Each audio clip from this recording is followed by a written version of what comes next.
Victor. Observe these lovely waters as they flow through these woods and the gorgeous snowy mountains. Perhaps then you'll find ease and comfort in these lovely scenes. Yes, perhaps, my dearest Elizabeth. Nothing can surpass the surreal beauty of the natural world. I am growing tiresome. We should go back to the room. Yes, perhaps we should.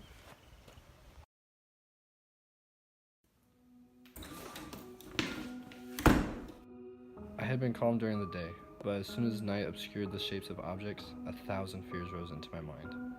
I was anxious and watchful, while my right hand grasped the pistol, which was hidden in my bosom. Every sound terrified me. Elizabeth observed my agitation for some time in timid and fearful silence. There was something in my glance which communicated terror to her, and trembling she asked, "What is it, my dear Victor? What is it that agitates you?" Peace, peace, my love. This night and all will be safe.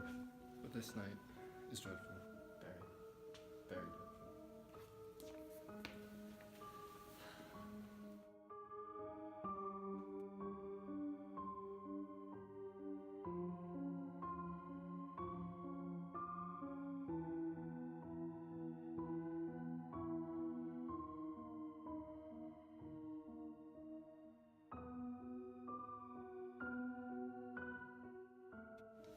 My beloved, I think it's in your best interest you retire for the night.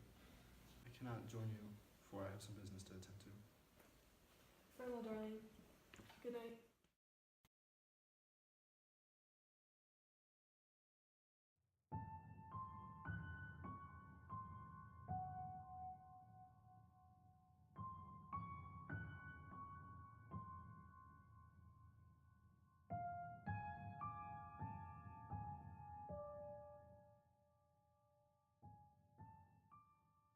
I resolved not to join her until I had obtained some knowledge as to the situation of my enemy. She left me, and I continued for some time walking up and down the passages of the house and expecting every corner that might afford to retreat to my adversary. But I discovered no trace of him, and was beginning to conjecture that some fortunate chance had intervened to prevent the execution of his menaces, when suddenly I heard a shrill and dreadful scream. It came from the room into which Elizabeth had retired. Elizabeth! Great God, why did I not then expire? She was there, lifeless and inanimate, thrown across the bed, her head hanging down and her pale, distorted figures all half covered by her hair. Could I behold this and live? For a moment only did I lose recollection. I fell senseless to the ground.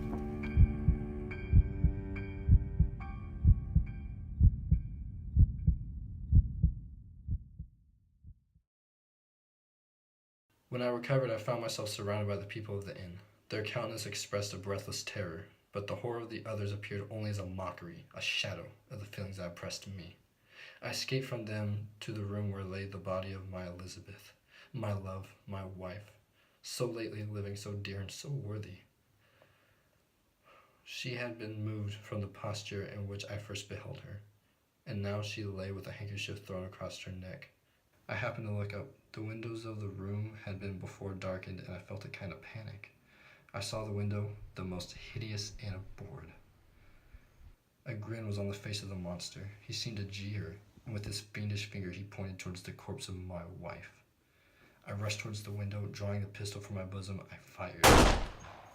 But he eluded me, and running with the swiftness of lightning, plunged into the lake. Nets were cast, but in vain.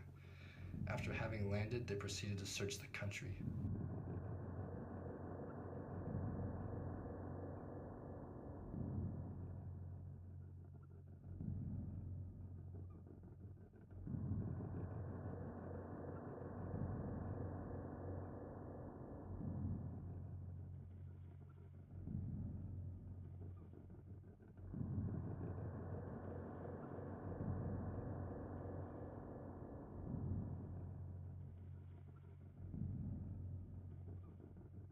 I attempted to accompany them, and proceeded a short distance from the house, but my head whirled. My steps were like those of a drunken man. I fell last in a state of utter exhaustion. In this state, I was carried back and placed on a bed, hardly conscious of what happened.